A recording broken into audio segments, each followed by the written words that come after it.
È assurdo che la regione, che fa parte del nostro territorio, tra l'altro della nostra gente, adesso vada a tagliare dei servizi. La linea di Oderzo in realtà era già, di Oderzo e comunque sia della tratta Portogruaro-Treviso, era già sprovvista di tantissime linee del treno.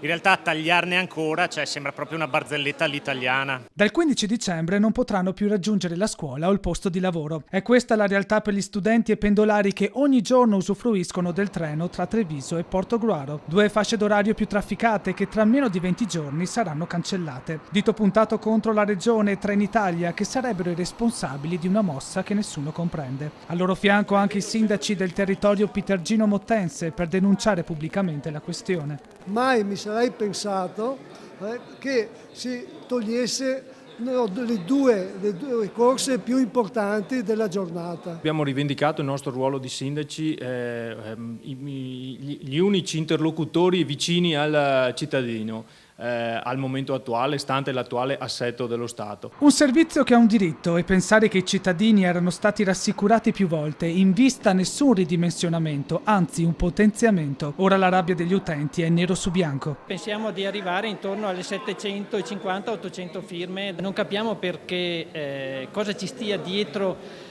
questo nuovo cambio di orario. Dopo le parole di oggi si dovrebbe passare ai fatti. Questo verbale verrà inoltrato per l'ennesima volta in attesa dell'auspicato riscontro alla Regione Veneto. Però per molti una lettera forse potrebbe essere davvero poco per un problema così grande. Forse i cittadini si aspettano di più, visto che si tratta di un servizio che Trenitalia dovrebbe garantire, essendo un servizio pubblico e che si paga con le tasse.